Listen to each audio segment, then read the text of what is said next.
We will fight to preserve our fair and independent judiciary.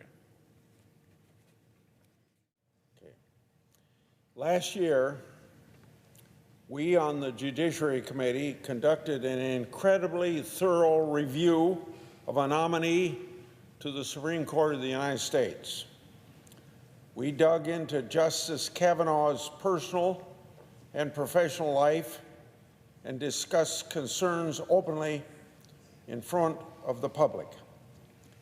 Allegations were raised against the justice, but none could be corroborated or verified. I know, because I had a team of dozens of lawyers and investigators chasing down each allegation that we received. My team spoke to 45 individuals and took 25 written statements. Now, anyone can review the 414-page investigation summary report that I released last November. We laid out the information we received, including some of the ugliest of claims. In the end, there was no credible evidence to support any of the allegations. Brett Kavanaugh then was duly confirmed to the Supreme Court by this body as prescribed in the Constitution. Now, fast forward to this past weekend and the issues that I and a lot of other members of the Senate are being asked about this very day. Just if there's nothing else going on in this town, but you dig up something that happened a year ago. The New York Times published a book excerpt about Justice Kavanaugh's younger days that has fueled a very fresh rumor from someone whose friends claim contacted senators on the committee. That person, Mr. Stiers, didn't reach out or provide information to the committee majority. Apparently, he also didn't provide any information to these writers. It's only on the word of two anonymous sources that his name and accusation comes up in this story in the New York Times. And again, my office never received anything from Mr. Stier or his unnamed friends, and we never received an allegation against Kavanaugh like the one referenced in the report over this weekend. After interviewing 8 people related to the Ramirez allegations, not once was Mr. Stier's name mentioned. Had my staff received substantive allegations, or had he approached me or my staff, we would have attempted to take a statement and interview him. But the alleged victim, who also didn't speak to these writers, apparently does not recall the incident. That's a point that the New York Times failed to include in its initial coverage. Now, it happens that accountability is a cornerstone of democracy. I welcome scrutiny of my work. I frequently refer to reporters, journalists, as the police of our democratic system. But today I'm reminded of a very old adage: who will watch the watchman? This weekend's report includes some embarrassing, irresponsible missteps, mistakes that warrant serious self-reflection. A year ago, after the interviews with dozens of people, the New York Times couldn't even corroborate the allegations laid out by Ms. Ramirez and declined to report on them.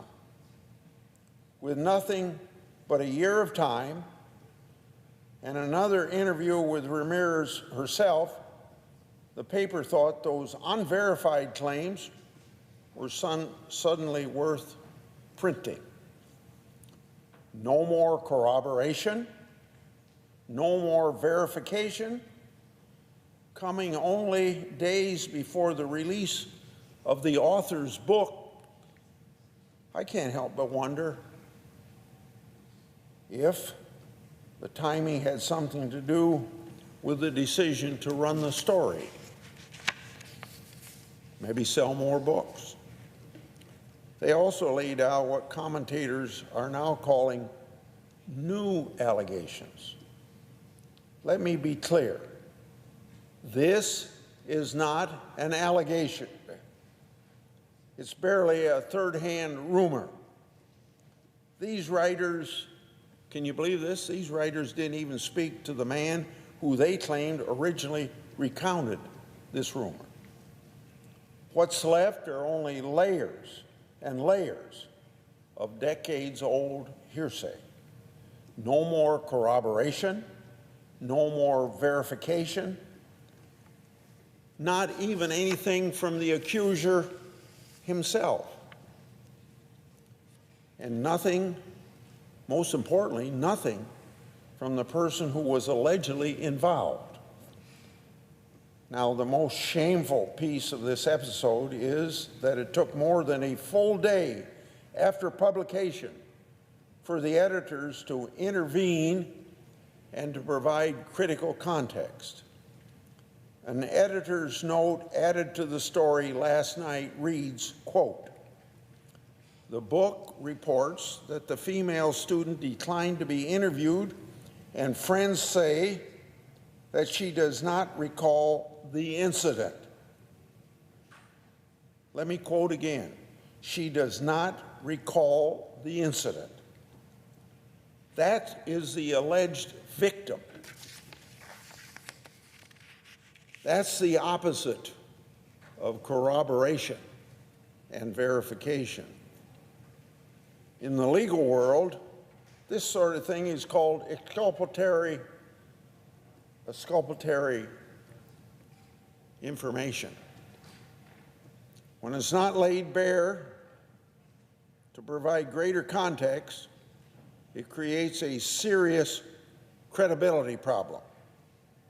In this case, the New York Times withheld crucial facts that undercuts its own reporting.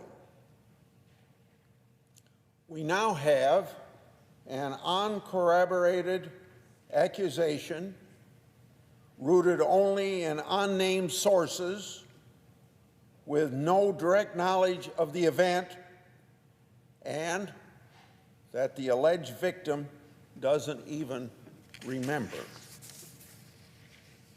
Now, you know about the New York Times. They say their slogan is they only print what is fit to print.